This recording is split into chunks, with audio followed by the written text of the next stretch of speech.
Okay, what's with the pearls? I guess we can do that, sure.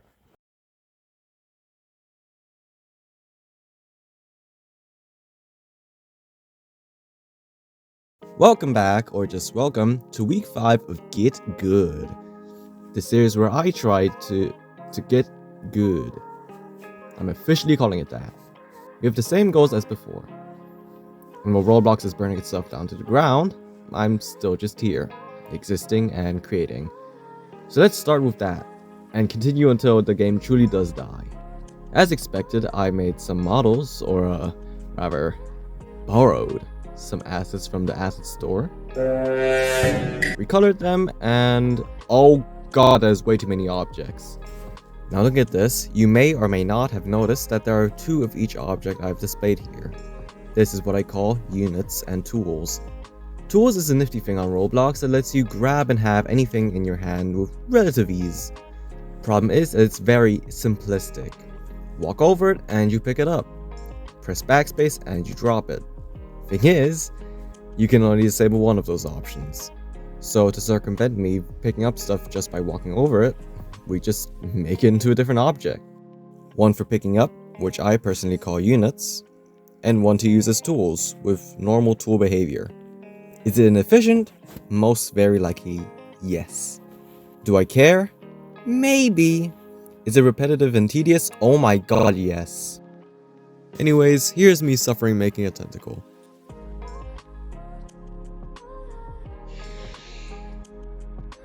What know the worst part about this?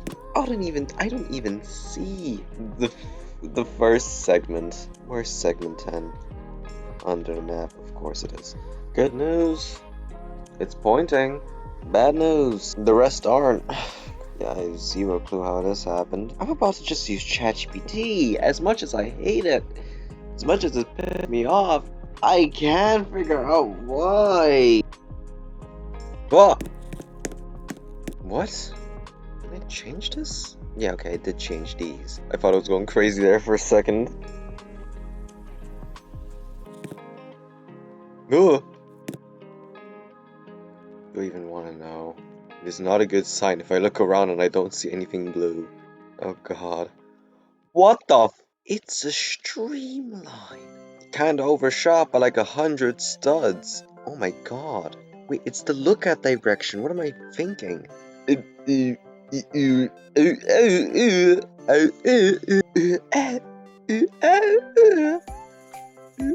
Should I even matter?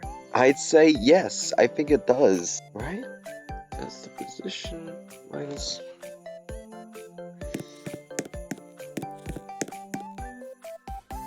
Ah! Oh! Oh my god! Whoa! Holy! Oh my god! Oh! Yes! Yes! Yes! Yes! Get me up here. I did it! God, why was that so much harder than Rec Room? Oh my god. To add some context here, I was / am / does it still exist? Rec Room programmer. Or well, I only started to learn how to code through Rec Room, which entailed me learning what booleans, floating points, vectors, integers, strings, and goddamn lists were. It's the game that turned me from a baby boy player to a cool big boy programmer. Although daunting at first, I learned what everything was and how it all worked together, eventually. One of those tasks along the way was that I needed to make a custom enemy NPC. And so I followed a simple tutorial by the creator, the RCL man, and the core of the code went something like this. We take the position of where we want to go, and we subtract it by its own position, and that was it. That's how you got your rotation. I didn't understand it then, and I still don't understand it now. In some cases it works, in some it somehow doesn't. It's just really confusing and all in all unreliable. Use it if possible, don't use it if possible. My point being, I win, you lose, and ube roll. What was I doing? The good thing about Roblox against Rec Room is that with Rec Room you have to put like a ton of chips.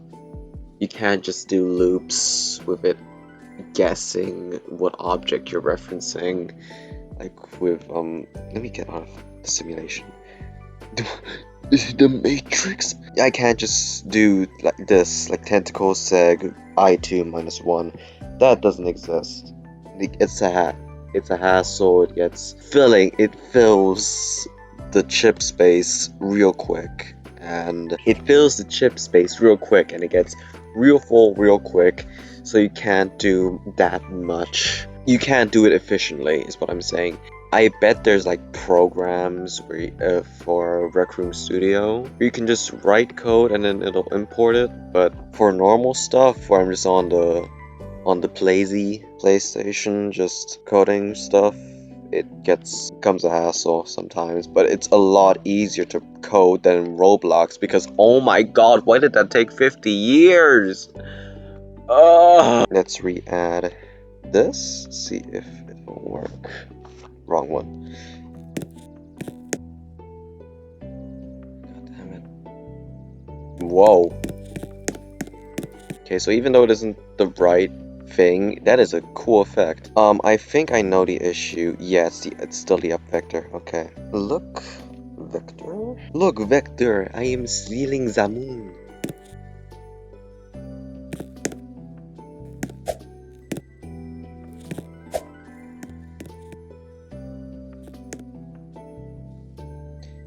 That was creepy as fuck. Okay.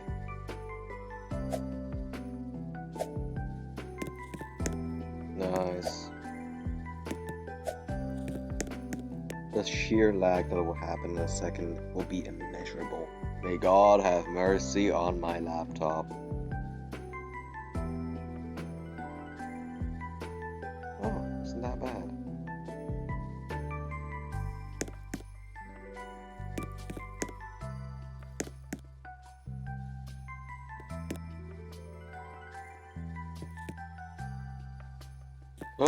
What a good spot to be. Now may God have mercy on my laptop. Well, it wasn't that bad as I thought it would be. I'm having way too much fun with this. There we go. Alright. Well, guess I'm done with that. And yeah, I'm pretty happy with what I was able to make. At least I can say I actually programmed something again after just modeling. Drawing! I have B-roll again. I tried a technique called rotoscoping, where you draw the lines of a picture or a video of something directly onto the canvas. Though the time lapses contain the references of my face, so I can't show that, but I can show the end results. Not too shabby if I do say so myself. I said last time that I had topics to talk about, but to be completely honest, I forgot what the heck they were. But I do have something else to talk about. As of last week or so, I've kept a streak of 18 on Mimo. Mimo is a programming learning app / site where you can learn various programming languages like JavaScript, Python, HTML, and others I have no idea about. Hashtag not sponsored. Here I'm currently in Python. I've gotten all the way to modules and APIs, and I'm here with errors and exceptions. Yo, let's just do one just for the funsies. To give an example of what I'm doing here daily. The traceback is best read from bottom to top. In Python cannot find a module.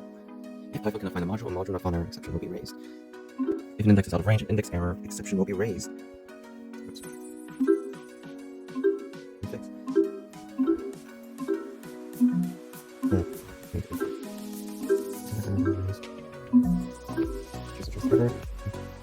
Random. Exists. Almost. Nice. Holy Jesus. Hey. Yeah, so that's how it works. My goal with Get Good is to create a habit and get used to working on these hobbies on a consistent basis. To eventually build resilience and skill to my work to get my 50+ projects out there and done. Adding one little app can't hurt. I worked on another page today, like the day I'm editing this. although I was only able to get half of it done. So, while working on the people on the page, I noticed that while I could draw heads, I didn't actually know how to draw heads. I'm specifically talking about using a method I have no idea about or clue on how to use. I'm just running and gunning it by making a ball. And curiosity struck me to finally do some research on this fabled, ominous, and doomed method. The laptop's being kind of buggy right now with the charging, so we're just gonna do it on the phone. What is the most common head style? Drawing style. No, that sounds wrong. The Loomis method. Yes, the Loomis method. What is the Loomis method? Yes, it is important. Okay. Get out of my face. But real life people don't always have perfectly symmetrical faces. Yeah, I have a real good example of that. It's a guy you may not know very well. He looks like a 1x1 Lego brick. Like, they're just trying to copy anime faces with anime proportions by using the Loomis method, which obviously doesn't really work out with a method that's made for real-life proportioned faces, realistic human skull. So wanting to draw heavy stylized anime characters... I was just thinking about, you know, insert photo here of thing I drew. It's like, it looks fine to me. I look away for 1 second. What the fuck? Goodness me. Heavens no. Gazooks. Obviously, it doesn't have a face that's proportioned like an... So, what I've gathered is, works great for works for real life people, does not work for stylized, which means I shouldn't be using it. Query, was I even using it in the first place? I've got to check my own files now. God damn it. Well, this video was great. Go check him out. Draw Like a Sir. Yep, that's his name. Go watch his video. Subscribe to him. I'm gonna go figure out if I used the Loomis. No, I don't think I... No, I've just always used the entire ball. The entire sphere. I'm gonna figure out what I'm doing, and yeah. So apparently you're supposed to have an art style. I'm not sure if that applies to anime and manga, but I think I'm going to need one just to be safe, just to make it feel a bit more personalized. But right now I can't really learn my art style since I've already started, so we'll have to just see next week or something. Cool, we got to the end, and I'm feeling a bit more confident with the results. Drumroll please.